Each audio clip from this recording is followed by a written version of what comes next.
Ah, yes. The horrible echo in my ears means that Patreon has picked up the live stream, but it won't let me press the start live button. Oh, okay, there we go. Hello, everybody. Oh, wait, it hasn't gone live. Okay, there we go. Hello, everybody. And welcome to a hybrid of the Friday Hangout and good old-fashioned, regular, classic flavored DTNS. And a preview. Oh, yeah, that's true. Yeah. A bit of a preview of a video version of DTNS. We're just splashing everything into salad today. Let's go. That's right. So Hammond is the editor of today's DTNS. Amos is hanging out because he just can't stay away, but also because we're working on a behind the scenes video of how DTNS is made. So it's good to kind of just monitor what this looks like when we record video. Lack of trust on his part that he showed up. I don't know. Is it also a lack of trust on your part, Amos? I mean, I can go back to bed. Like I have no problem. It's right there.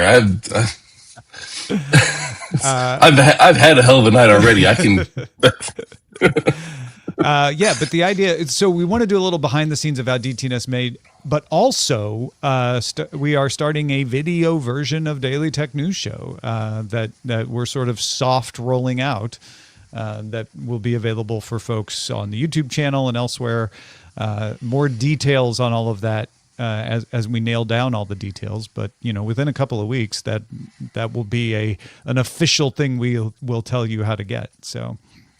Hammond did the trial by fire yesterday. And it had successes and failures. I told Hammond privately, I was very impressed because it's never that people make mistakes, it's how they respond to them. And Hammond was on it as soon as we realized what had happened. So I appreciate that because you got it fixed. If anybody listened to yesterday's DTNS and thought that the opening segment was a little short and where was Dr. Nikki, re-download it. If you heard Dr. Nikki, then ignore everything we're saying. Everything was fine. There's nothing to see here. Huyen Dao is co-hosting DTNS with me today, so she'll be jumping in shortly. And then this is kind of the way we do it is, we all jump in the studio and then we'll wait. We'll chat. We'll kind of make sure. I'll keep an eye on, make sure something really huge doesn't break. And then once we're all here, we'll run through the rundown and you'll get to see that part of it once it starts. And then we record the show. Yeah. Freddy19 says, hadn't you been doing that all along though? We're not really changing a whole lot in our process. We're just going to be keeping the video that we would normally see when we're doing the show. We're now going to be publishing. Yeah, to an extent. It's a touch of polish here and there, but for the most part, it's going to be the same thing we've been doing. It's just now we'll have a video component instead of, if you're watching on YouTube, watching the logo for half an hour. Yeah, which I know a lot of people don't mind. We kind of got put in the YouTube rut. Some of this has to do with the fact that there is just a pivot to video. People are tending to enjoy video versions of podcasts.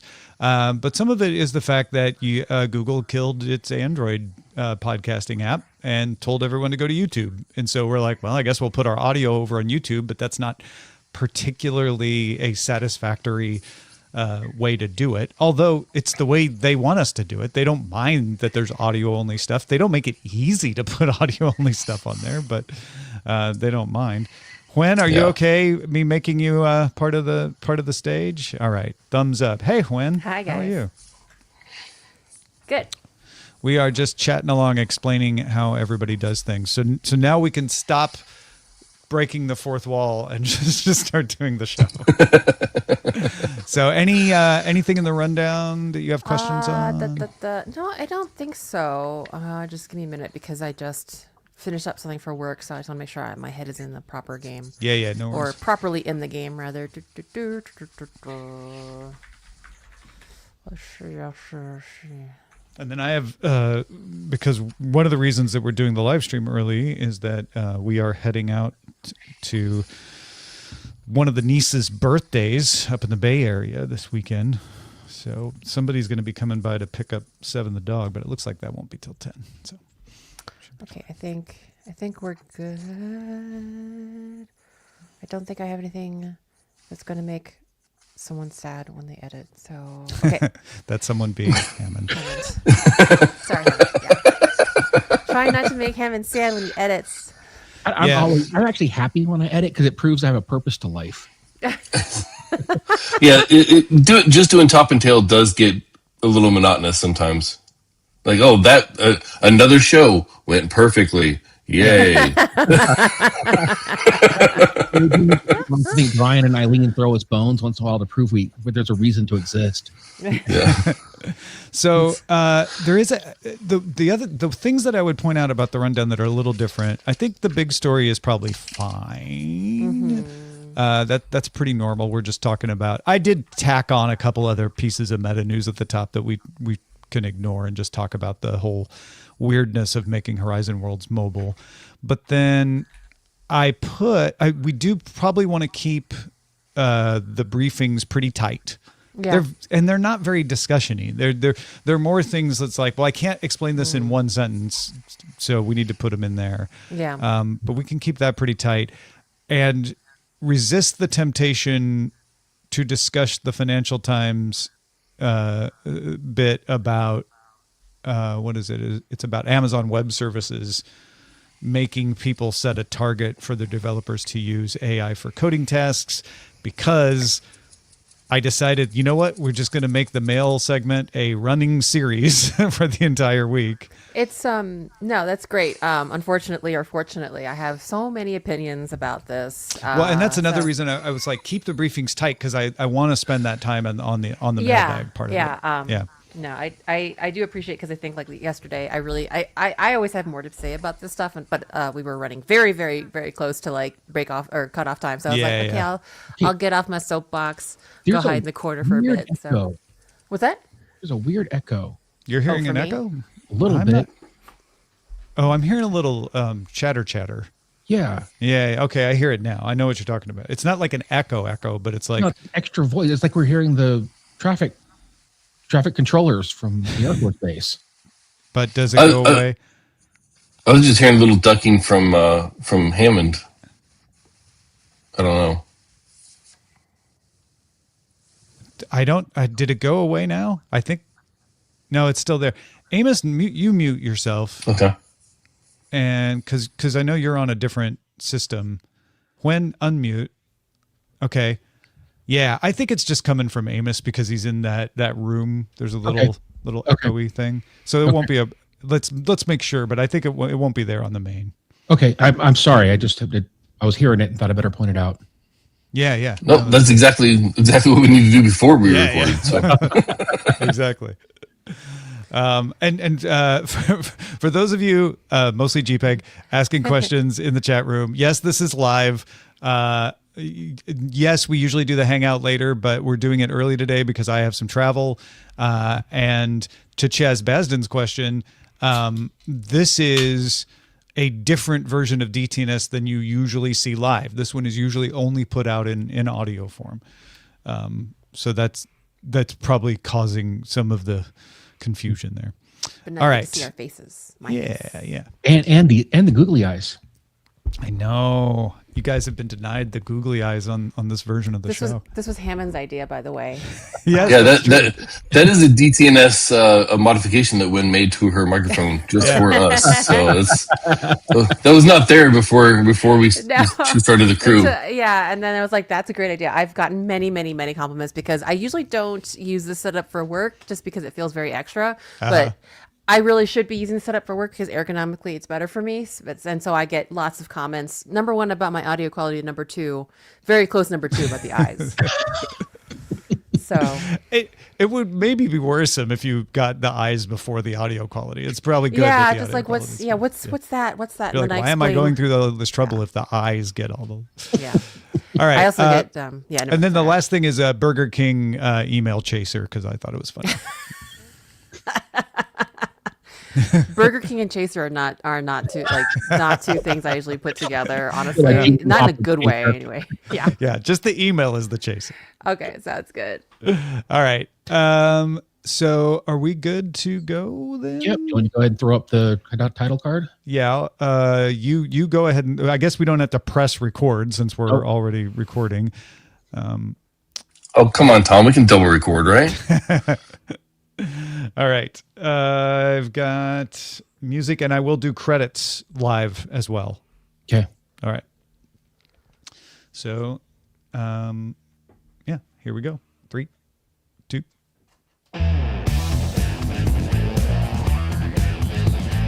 This is the Daily Tech News for Friday, February 20th, 2026. We tell you what you need to know, give you some important context, and really, honestly, we try our hardest to help all of us understand all of this. Well, today, Andy Beach explains how MGM is using AI to help producers, and we finish our week-long discussion of how developers should actually be allowed to use coding tools. I'm Tom Merritt. I'm Huyen now. Let's start with what you need to know with the big story. Now, I want to talk mostly about Meta's decision to take Horizon Worlds out of its VR headset, which seems odd, but I think I kind of get what they're up to. But since we're talking Meta, let's note a couple of other stories here. Meta is among several companies that have restricted employees from using OpenClaw for work due to security concerns. There's a good story on that over at Wired. For the second year in a row, Meta reduced the stock options that employees will receive, this time by about 5% for some employees. If you read closely, though, they are raising the rewards for quote-unquote top performers, so the overall compensation budget went up. At first I saw this, I thought, oh, this is them because they're spending so much money, they have to cut back. It doesn't seem like that because they're also spending more money on compensation. So if you see that headline, don't just settle on the headline. There's more to it than that. And then there's this. A post from Meta's VP of Content at Reality Labs, Samantha Ryan, called Our Renewed Focus in 2026, talks about improvements to developer platforms for its VR products. That's all very interesting if you're into that especially. But it also says that Horizon Worlds is that virtual chat room, the meeting place where I don't think you have legs. Maybe you have legs now. You have partial legs, but you can sort of walk around and in a virtual space, talk to people, sit down in a room, have a meeting, something like that. It is something that someday might be called the metaverse. That's going mobile only. Yeah, in Ryan's words, we're explicitly separating our Quest VR platform from our Worlds platform in order to create more space for both products to grow. Why, you might ask? I'll just quote Ryan again. We've grown mobile-only worlds from 0 to 2,000 plus over the last year. Top creators like Do Big Studio have joined the program, bringing with them engaging worlds like Steal a Brain Rot. We grew mobile monthly active users over 4 times in 2025, and creators are finding success on the platform. So to me, that says nobody's using it on VR, but a bunch of people are using it on mobile. And in Gadget's Ian Carlos Campbell notes that this puts Horizon Worlds more in competition with Roblox and Fortnite rather than with Second Life. What do you make of this? I can only imagine that, as you said, that they're not seeing enough adoption on the VR platform and are trying to make something of the MAL and the active users they are getting on mobile. I find it also very odd because it's a mobile phone, and we're talking about, virtual reality, yeah. Which, I mean, there are phones out there, I assume, and obviously because they do have some, they're seeing some adoption and some use, it must be usable to some degree. But wow, y'all, like I'm just really, really curious. Like I feel like there's a lot of questions I have, like, what's the actual user experience like? What is like the, I guess, phone demographics? Like, is this like, what countries is this working in? Like, is it mostly like, countries where, say, like top end flagship iPhone-y type phones are like the biggest? I have so many questions about how this is going to work. And it does seem like a very odd thing it's weird because I feel like as a software engineer for many, many years now, I feel like I've been on both sides of this where, you have a product where it has some adoption, but it doesn't seem generally like something that has a lot of growth in it. Like there's going to be some people who are diehard folks, but that the ROI is a bit low. Or in this case, I can only assume there are some severe technical, there's some serious technical hurdles to this getting wide adoption, but maybe they don't need that. And maybe this is just, I don't know, like, it's just very odd to me. I was very confused when I saw the headline. Once I read into it, I started to understand, like, okay, so you have users for whatever reason, and you're just going where the users are and cutting your losses on the VR platform. But I'm still, in my head, I'm thinking of Horizon Worlds as the thing Zuckerberg always showed us, where he's like, look, I'm walking around and talking to people. I'm like, how does that work on the phone? And it wasn't until I read Campbell's note that's like, oh, this is Roblox. This is Fortnite. This is Minecraft. You're not walking around like you do when you have the VR headset on. There's just a virtual world you play with on your phone. And once I start to think about it that way, I'm like, okay, I guess it's very different than the VR platform version, but it's the same engine underneath that can let you do stuff. So sure. Yeah. Fortnite, incredibly popular. Roblox, incredibly popular. So I'm not guessing that Horizon Worlds will immediately become relatively popular, but I suppose it has a chance if you've got developers who are willing to create stuff for it. As a burgeoning middle-aged person that is not familiar with these things, does Roblox does Fortnite have a mobile? They do, right? Yeah. Okay. No, they do. And you'd be forgiven for forgetting that because they're not in the app stores usually because of the spat that they're having with Apple and Google about that. But yeah, they have a very popular mobile user base for that stuff. All right. Well, then I guess I'm less perplexed. Probably given that they have very smart engineers working on optimizing those kind of things. I do think it's very interesting. I also have this feeling that I just have this impression of Meta as being one that I don't want to call it out as sunk cost fallacy, but they really, really want to hold on to their ideas. Like they feel like they have really good ideas and they want them basically prying their ideas out of their hands. When the horse has been kicked enough, kind of thing. I'm mixing a lot of metaphors there, but yeah, I get that it's flavor. It's the sunk a little cost bit. Horse. Sunk cost. The poor horse. It's like Artax in the swamp of sadness. Yeah. Anyway, don't abuse the sunk cost horse, Meta. All right. Well, on that note, we want to take time to thank you guys because DTNS is made possible by you, the listener. We want to thank you, AB Puppy, Dale McCulhey, and Matt Zaglin for keeping us out of the swamp of sadness by supporting us. Yay! There are a bunch of other stories to talk about today, so let's get right to the briefs. All right. Well, Samsung announced a reboot of its Bixby virtual assistant on January 20th. Then deleted the post. It now looks like maybe somebody just got the published date wrong because on February 20th, a month later, Samsung has now posted that it's rebooting Bixby. The new Bixby will let you use natural language to control your device without needing to know exact setting names or commands. So Samsung's example is that instead of having to say, turn on the keep screen. Hold on. See, it's even when it's written in front of you, it's hard to do it. It's hard, yeah. So instead of you having to say, turn on the keep screen on while viewing setting, you can just say, as like a normal human being would, I don't want the screen to time out while I'm still looking at it. So as you can see, a very good improvement. The new Bixby is available in the One UI 8.5 beta for the Galaxy S25 in Germany, India, Korea, Poland, the UK, and the US. Yeah, I think this is almost the opposite example of what's going on with Meta, where they won't stop riding around on their sunk cost horse. Instead, Samsung's like, oh, let's actually make Bixby usable. Otherwise, get rid of it. And this sounds usable. Now, granted, they could have given Gemini that kind of role, so they wouldn't have had to keep Bixby around. There's a little bit of Samsung's, being territorial there. But if it works as advertised, I think that's great. Yeah, 100%. That was, I would prefer to have said the second thing I said rather than the first thing I said. So. Yeah, no, I think that was a great example of why, it's almost useless to have to memorize that setting to tell it versus just being able to describe, like, I want this to happen. And if it works, then that's great. 100%. Financial Times reports that 2 minor Amazon Web Service outages were the result of autonomous agents making mistakes. And I don't know exactly how much to make of this because these are very minor outages, and Amazon has a logical defense of them. Here's what went on.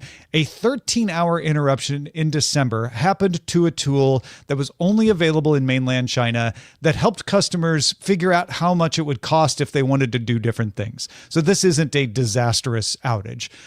It happened, though, because the Kiro, K-I-R-O, the Kiro AI coding agent determined the best course of action in the course of carrying out some instructions was to delete and recreate the environment, which, as you might imagine, caused some problems.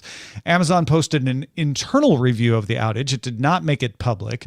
Several Amazon employees confirmed to the Financial Times that this was the second outage in the past few months, the other one not being a consumer-facing tool at all. One employee said to the Financial Times, "The engineers let the AI, or the agent, resolve an issue without intervention. The outages were small but entirely foreseeable." Now, Financial Times reached out to Amazon, which acknowledged this and said it was a coincidence that AI tools were involved, that the same issue could have occurred with any developer tool or manual action. In fact, the changes Kira made should have required authorization from a second person, but the actual human using Kira accidentally had broader permissions than they should have. That is unrelated to the use of Kira. Amazon said this was a user access control issue, not an AI autonomy issue, at least in that case. And finally, this line from the FT story, I'm going to tuck away for later in the show. They added that the company had set a target for 80% of developers to use AI for coding tasks at least once a week, and were closely tracking adoption. So the reason they were using Kira for this, because they needed to meet this 80% thing. But let's focus on the outages. Huyen, do you think this is no different than human error, as Amazon is trying to argue, and we just sort of notice it before because it's an autonomous tool? Kind of like with autonomous car accidents. There's many fewer of them, but we notice them more because it's an autonomous car. Okay, so taking the last part of that out in regards to the AI agent coding, I think it is fair to make an argument that this is the kind of thing. And I mean, I personally have seen similar things happen when you roll when something Sure. happens. Like someone has too many permissions that they don't have, they don't realize it, and they do something that happens. I have personally, I am a good engineer, but I personally have also done things that result in what can be considered outages on different services throughout my career. Yeah. So yes, it is. I fair. commented out an entire website once by mistake. So Okay, these so things fair. happen. Yeah, so I mean, these things happen, and I would say that even in the presence of other human beings, and this could happen in the presence of human beings and not of only human beings and not just an AI agent. I do think that we are noticing it because it is autonomous, and I think the problem with AI and agents is scale. In that, if you just have humans doing this, there's like an upper bound on how many of these problems can happen. But when we talk about scale, and maybe again, I might not be understanding the exact, I guess, technical parameters of this outage. Sure. But in general, the problem often tends to be scale, and in this case, right, there was some need for human intervention. Now, if people just start ramping up AI and people start kind of expecting higher outputs of AI agents that are beyond, an individual human's capacity to, number one, create, and number two, review, that's where it gets a little worrying, because I think in a lot of ways, a lot of this has been sold as AI can do X and Y and Z better than human beings, which I think gives it a sense of inflated trust, at least at this moment in time of the technology. And so people either, and I'm trying not to get to the last part of the story where there's inherent pressure, but also just there's a trust there because we generally have this confidence in the tool, which I personally feel is overinflated. So that's kind of my issues, like scale and trust. Whereas if we were probably had more checks in place, that would be less scary. But yeah, I think there is an element of the autonomous agent in here, but not the specific problem that happened. I kind of think everybody's right. Yeah. I think the engineer was using an agent when they didn't need to because of this perverse incentive. Yes. I think that Amazon's right that this could have happened anyway if they weren't using an agent. But I think all of the engineers that talked to FT were right. That were like, yeah, but they weren't taking the precautions they needed to stop the agent from doing that. And so if it would have happened without the agent's use, it would have been a different mistake than the one that caused it, if that makes sense. Yeah, no, that I 100% agree. So yeah. All right, well, Decoder has a good write-up of a Microsoft report called Media Integrity and Authentication, Status, Directions, and Futures. This gives details about 3 methods it has developed to identify generated content. None of them is reliable on its own, and 20 out of 60 combinations achieved high confidence levels. And reversal attacks can make fakes look real and real content look fake. And these generally take the form of adding noise to the data, which throws off the frequency distribution that detectors use to evaluate it. Yeah, I mean, if you want to be a glass is a third full person, 20 out of 60 is not, at least some of them have high confidence levels. But really, the upshot of this report was even when you get the 20 out of 60 that work, you can then do other things to combat them. So we are not yet there. I think we'll get there. I don't know when, but we are not yet there on being able to detect generated content on a regular basis. I mean, I think we as humans are actually better at detecting generated content than the tools are, frankly. That's one of our advantages. And that's so interesting to me too, is like, and again, like a big, still a big pro for human intervention is that there is something about our brains and the wiring, just like we can notice like that uncanny valleyness that we get with certain generated. It's just something inherent in our brains and which are like, quite sophisticated. Whereas like, these are still algorithms that are very confined to certain parameters. So I find hope that you still need me, guys, at some point in the process. You're so right, Wen. Would you like me to give you some other examples of where hope was necessary? Yeah. Yes, please. If you recall last autumn, we talked about a case against prominent Apple leak publisher John Prosser.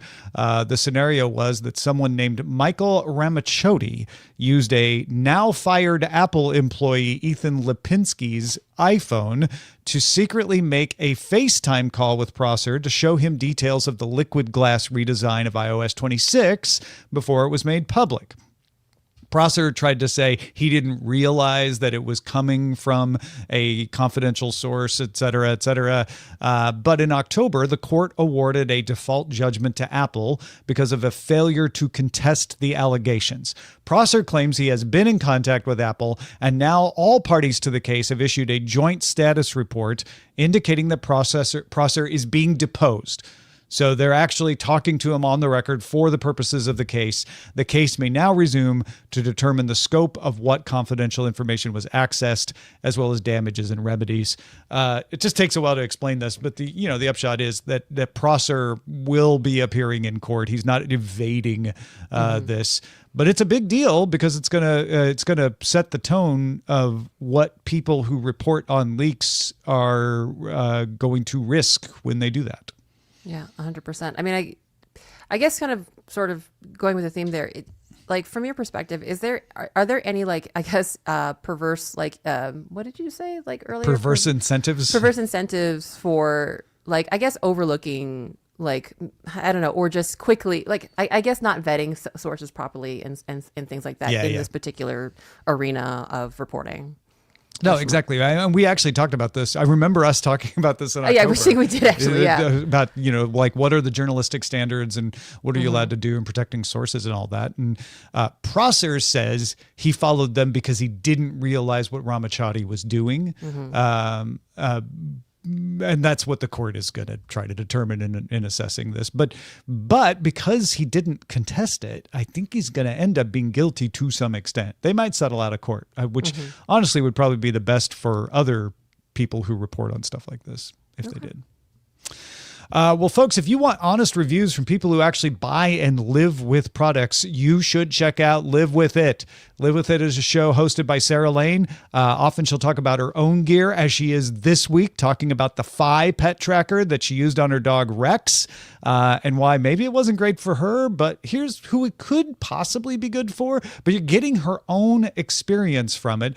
We also had Rob Dunwood talking about the Sony camera that he's had for like 10 years last week.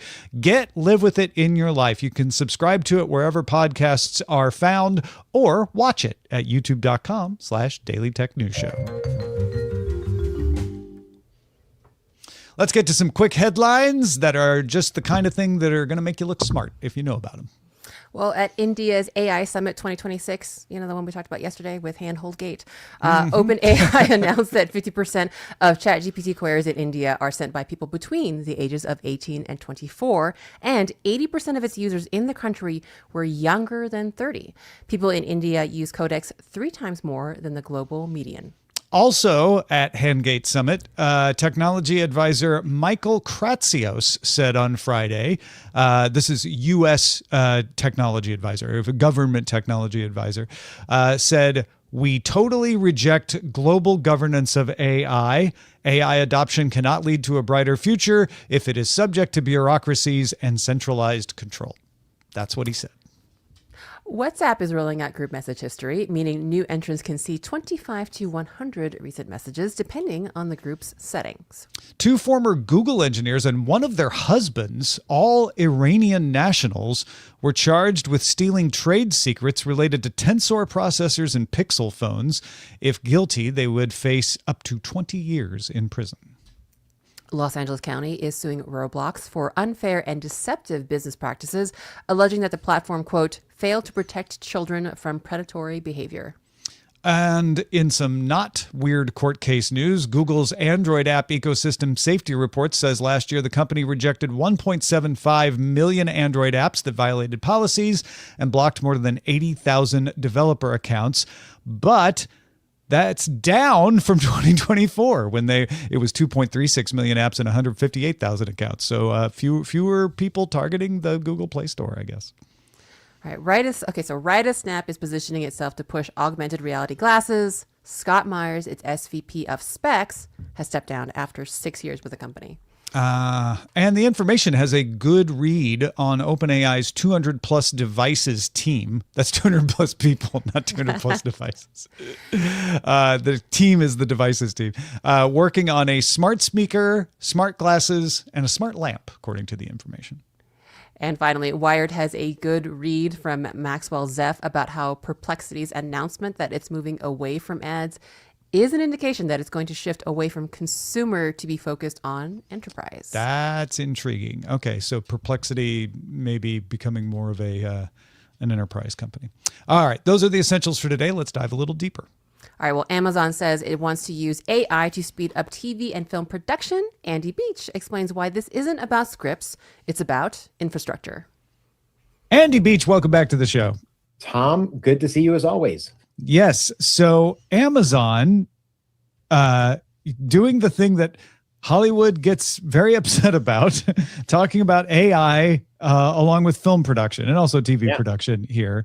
But we're not talking about generating characters or having an LLM spit out a script. What are we talking about with this? Yeah, the announcement, the headline almost does a misservice, I think, in some ways, because it puts it out there squarely as AI in film production. But what they really are talking about as you go through the piece is automating a lot of the back office pieces. There's a big piece of it. There's a through line and a business angle inside of this article that says that ideas don't make it to the screen because studios can't scale the ideas fast enough. And so we're going to automate pieces of the pipeline in order to make it faster for Amazon to get content from a script to a deliverable that is viewable on your TV. So that when you say the back end, you're talking about things like accounting and scheduling and logistics and budgeting and things that the actual producers involve themselves with more than the directors and the actors. The coordination of the work is a huge part of it, and that's something that an AI in theory is good at helping with and assisting. Absolutely. But yeah, that the budgeting, the accounting, scheduling is all pieces of it. And then post-production processes itself is its own art when you get a piece into reviews and you're waiting on sign-off from a variety of different people. So coordinating those tasks is part of what takes so long in production cycles. and it is their hope that they can speed that up. So it's like Calendly, but times 1,000. Yeah, in many ways. And yeah. I think the thing when I think there's also a thing that Hollywood hates to acknowledge, which is they already use a lot of AI in production already. And I think this acknowledges to a certain degree that there is that yes, this is in place. We're going to be adding more of it, but it is really around the infrastructure and the plumbing and the pipes, so that the people aren't having to do that part of it. They're working on the actual creative and they're telling the actual story pieces.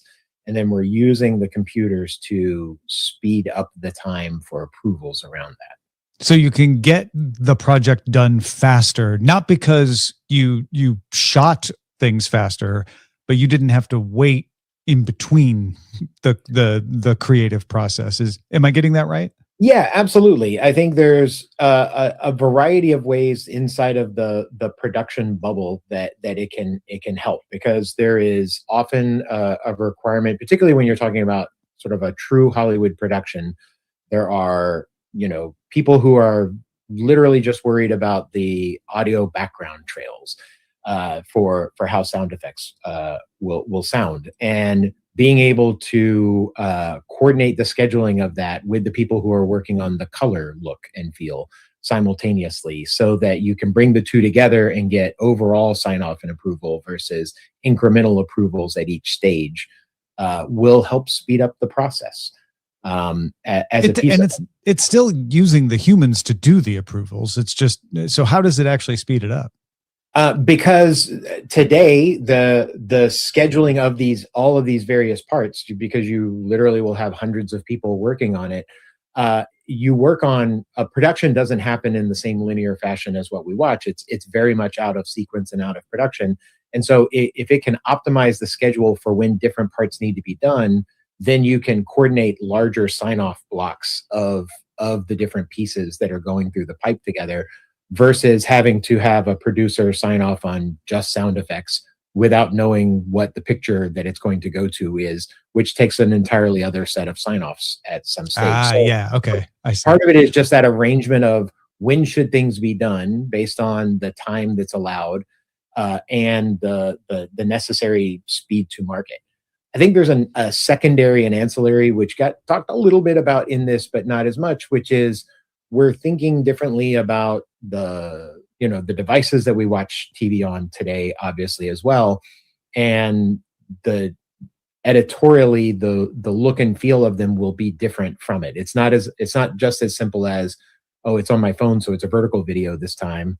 It may literally be a shorter sequence and a shorter shot. So I think I think as they get this production pipeline more automated, they will also be able to automate different outputs for different devices and different viewing habits that we may have. In other words, there might be a version of a Amazon Prime TV show that I watch sitting on my couch on TV, but there may be a slightly shorter, different edit of it that I can watch on my phone while I'm walking that is a little more audio heavy and less visual heavy, because it knows I'm not be watching the phone as much. And that is a mixture of both creative decisions and just editorial decisions that can be automated. So it is something that could exist if automation helped the editors get through that process faster. Today that is fascinating. Yeah. Because it changes not just the schedule, it changes the possibilities, Yeah. Well, and I think Amazon is very good at building something for itself that it can then sell to other people. So I'm sure that's part of this process as well. I mean, absolutely. Amazon years ago took a big bet on distribution of content by buying a compression company and making it the backbone of media technology through Amazon Web Services. It's worth reminding people that AWS, the cloud of Amazon, is a different part of the business than Amazon Prime Video and Amazon itself, the retailer, but they certainly all work in conjunction together, and they have an easier time taking a dependency on that backbone to do this. But AWS will absolutely be able to take what they create for this tech stack and hopefully sell it to Hollywood and production companies and advertisers and others who want to make similar things, no question. Well, Andy, thank you for letting us depend on you to give the backbone to this story. I appreciate it. Where can folks find more of what you do? I love to write about media and AI technology and where they intersect. I do that on my Substack, which is called engines-of-change.ai. Thanks, man. Thank you, sir. Yeah, another example, I think, of using a tool to do something that it's good at instead of just sticking it in and saying, hey, it might be good at this.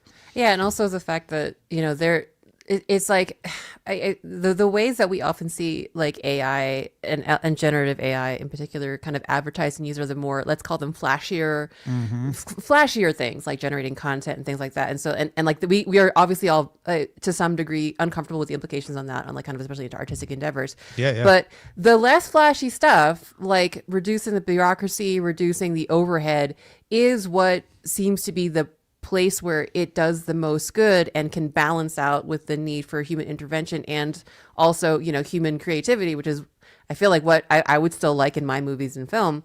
But it doesn't sell as well. Yeah. And so we have, like, again, it does feel almost again like an idea of like inverse incentives, where you want to promote the thing that probably has the least positive and most negative impact, as opposed to the boring thing. It also doesn't get as many clicks when you cover it. It really doesn't. It really doesn't. And that's like that again, that inverse relationship. Well, we end every episode of DTNS with some shared perspective. And this week we've sort of had, an ongoing conversation about the proper use of coding tools. Andrew in Colorado weighs in to close out this week's thread. Yes, Andrew writes, Jay's email about teaching a coding assistant about a code base and getting a working enhancement done quickly was great. It's the kind of thing I think of as not previously possible, and not because it wasn't technically possible, but because the corporate economics of both getting the idea accepted/prioritized and then doing the implementation probably wouldn't have lined up previously. Never mind that Jay's detailed documentation also hadn't been prioritized yet and was a necessary speed up along the way. I'm making a bit of a leap here, but I bet the biggest time saving wasn't the coding time, even though he did save a week, but rather the corporate overhead that comes from needing to vet and schedule a new idea for the system. The more we can push coding assistants to reduce meeting time and not experimentation time, the better. Discussions over working systems are much more productive than theoretical ones, especially for junior devs who might have a good idea but not the words to describe it beforehand. Andrew, you're my dude. Like, I feel like there's so many things that you've touched on here. And I mean, even for me, and I've mentioned this before, even the most like pro AI folks that I've talked to, and even like management to product, I think the ones that I'm most comfortable collaborating with are people that understand that, yes, it's the biggest, coding is not that part much of a mid to, I'm sorry, I said this so many times. The code, the time, the thing that sucks my time is meetings. And again, and as like, Andrew and Jay are talking about here is some of that overhead of needing to kind of, in a lot of places, when you have an idea or you have something you want to propose, you have to write up a thing about it. It has to go through a bunch of communication, like a lot of communication channels that get approved. Not unlike what Andy was talking about, in that piece right there. It's the same thing. And that is where the best time saving is. Like y'all have, like, even this week I spent so much of my time in a productive way in meetings, discussing things, having to like reference like docs and stuff like that, writing documentation. And I 100% agree with Andrew here, and I think that's what really got me about Jay's email. I wasn't able to articulate it yesterday, but yeah, he's doing the things that are in fact very time consuming, but that are important, and that honestly, like, unless you're at a place where they demand, and that's not every place, that they demand detailed documentation for approval, if that's not like part of the culture and part of the demand, a lot of that stuff isn't done, which is its own like can of worms when you don't have documentation, when you don't have like explanations of like reasoning and justifications like that. That's its own problem. And a lot of times, especially when you're in a high like pressure situation where you just want to get the thing out, that stuff is very easily put to the side, and which in my opinion is just as important as the coding. If sometimes you like, also with Jay's example, almost more important, being able to think things through. So I think there's all these like wonderful threads tying together here. Yeah, I would love less meeting time and less writing document time and more time to actually experiment, which would give me more time to figure out how AI coding works for Yeah. me. Just saying.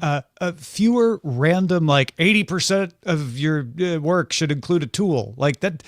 That just makes people use the tool for the wrong reason because they need to check the list. Yeah, I mean that's the thing though that's driving me nuts, and I already mentioned it before. Like the incentive now is just assuming that coding is going to be the number one productivity impact, and that we measure that impact by literally how much you're logged in, how many times you logged in, how many code Yeah. like and look again, as I mentioned, like there's a lot of pressure for anyone with any job to meet performance criteria to keep that job.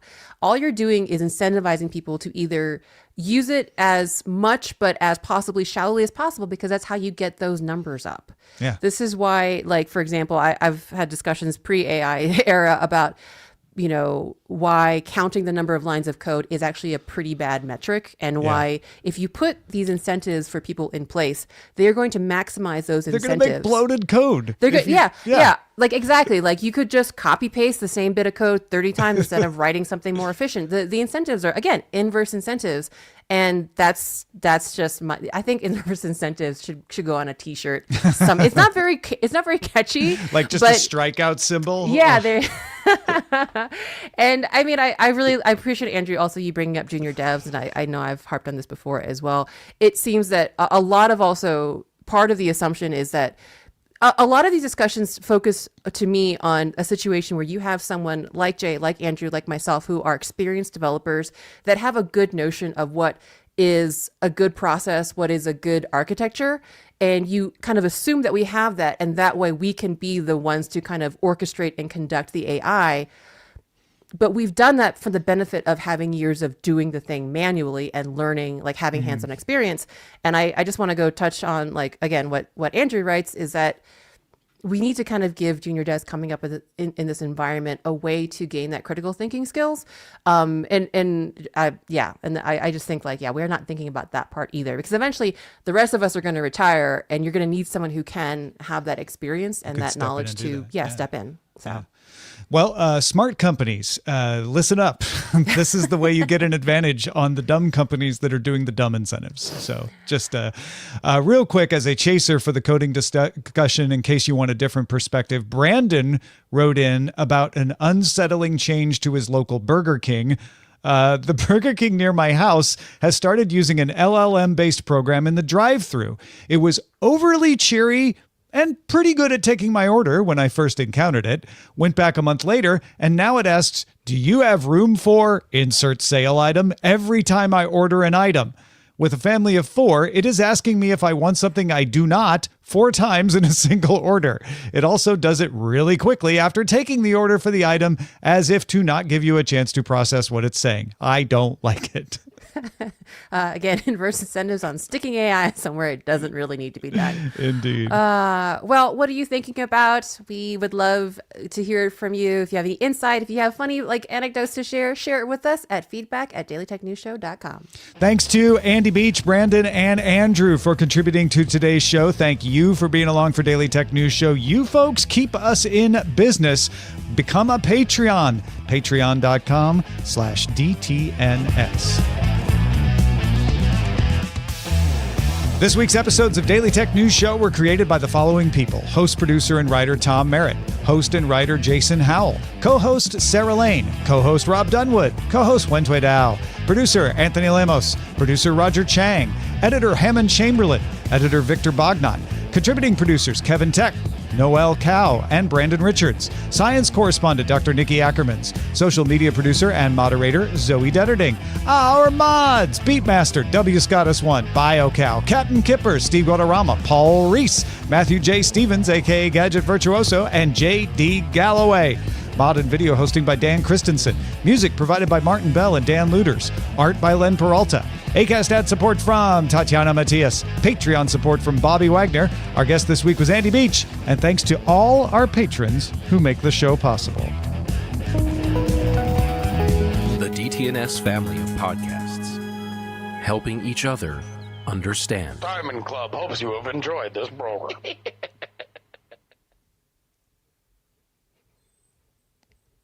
Okie dokie. All right. Anything else, Hammond? No, I thought that was pretty good. I'm going to make the metadata. Did it look all right? It looked great. I mean, I was looking at words. Yeah, I know. Time, Yeah, but the I part know. I saw. I was actually asking Amos because he popped in. Okay. Amos, how'd it look? I've definitely got some constructive criticism, some feedback, but we'll get to that after we don't need to be airing all of that. So, but a lot of it, I think, is procedural. I think it's the process can be better defined for a more consistent product.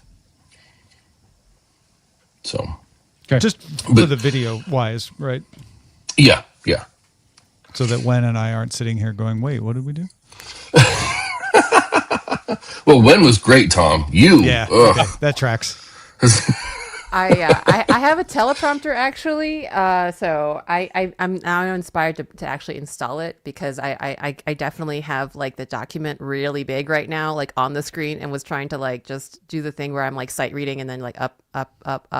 Yeah. So hopefully my eyeballs just don't look like I'm having like a vertical REM cycle or something. I need to do the same thing. I did not use my prompter I today. spend all the time watching the googly eyes, so I don't even. Oh, that's a good thing. It's a distraction. See, always looking at the camera. So someone's always looking at the camera. That's even if I'm right. looking at Oh, the that's script. so There you go. smart. I need to put googly eyes on my microphone now. There you go.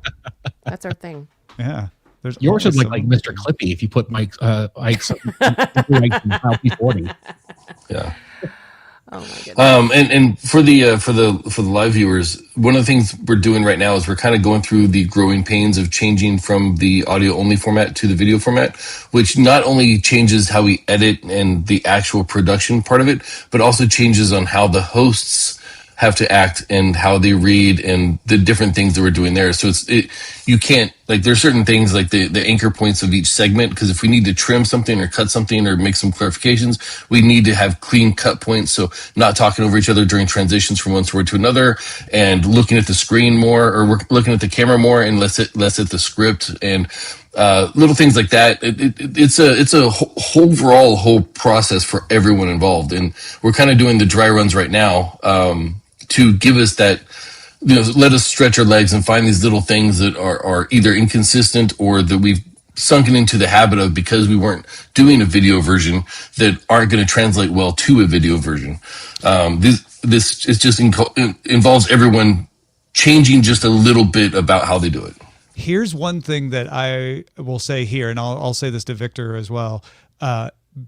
We are still an audio podcast. This is still an audio podcast, and it's audio first. The vast majority of people, even once we start doing this, are going to be watching this on audio. So whenever there's a question between should we make the audio sound good, if the video suffers, the answer is make the audio sound good. So if that means I have to look down because I'm going to trip myself up if I don't, you look down. Yeah. Like the video, I would think of the video, at least at this stage, as here's a video of us recording the audio podcast. That doesn't undermine anything Amos said. Anything we can do to make the video look better is great. But there is a temptation sometimes when you start doing that to start optimizing for the new thing. And I want to make sure that we're like, no, it's still the audio that's most important. And until that division changes, that's going to be the case. That's the opposite for live, right? When we're doing the live things, and usually this Hangout is a live thing, so it's a little confusing, I guess, if you're watching it. But the live stuff is for video, right? And so you do need to optimize for that. Yeah, that's a great point, Tom. This show will always be anchored in the audio until the demographics flips, which it's got plenty of time to do so before. Yeah, you never know, but it would take a bit. It's not going to happen overnight. Yeah, so audio will always be paramount on this version of DTNS. And that's but not yeah, me saying like, oh no, if Huyen's got a prompter and I got a prompter, we should use that prompter, right? That's gonna make it better. Yeah. There's no difficulty there. Yeah. One of my pet peeves is mission creep. Yeah. Where people have an idea based on an original idea, and then they have a second and a third idea, and by the fourth idea, they've lost track of why they were having the ideas in the first place. And so I'm always on guard against that. Oh, it's like, I mean, not quite the same thing, but like yak shaving. It's like that episode of Malcolm in the Middle, I think, where Bryan Cranston dad starts out doing one thing and then he ends up doing like something completely unrelated. Something completely different. Yeah, and yeah, then yeah. you've lost the thread a little bit. Yeah. Call that Yak shaving. Yak shaving, software engineering. It's yak shaving. All right. I've got the metadata in Hammond. You? And I've got all the other, I've got the head deck in there, right? Yeah, I do. Okay. Yep. That's all great. Okay. And they're no Wow, typos. Stoic Squirrel is a master yak shaver. Look at that. Oh, yeah, there's a typo. Metadata is moving its. One word, moving its. It just needs a space. Yeah, I know. I just didn't need, I didn't want You Sarah just wanted to be messaging publicly at 7 o'clock embarrass at me night. that I forgot to say this. I feel like you guys would be proud of me. Does anyone happen to watch Rowan J. Coleman videos on YouTube at all? Know who that is? No, I don't. He is a wonderful video essayist / documentarian who focuses on sci-fi. So he focuses a lot on like Star Trek, Babylon 5, Farscape. He recently did an X-Files kind of like retrospective, and they're very well done. It's a very lovely, like, it's like a very professional, like almost like David Attenborough-esque like look at sci-fi. So anyway, for patrons yesterday, he was doing something on the Borg, and he wanted to have patrons like submit line readings so he could do like a Borgy like multi-voice thing going on. Yeah. And he's like, hey, please send me like readings of these lines and like send them to this address. And you guys would be so proud of me because I was like, hey, follow-up question, what format and bitrate would you like to ingest these things at? And he was like, oh, good question. And he added it to the post. I was like, yay. Oh, that's good. My experience, semi-experience helped something. I don't know. Definitely. So, You made it better for everybody. That's cool.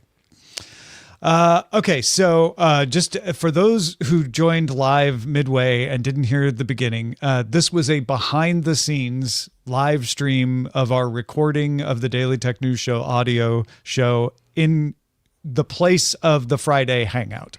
So this is the Friday Hangout, but we were doing a behind-the-scenes recording of DTNS. I know some people joined midway and they were like, wait, this is the show? And while we are going to be making a video version of this, the plan right now is not to live stream it.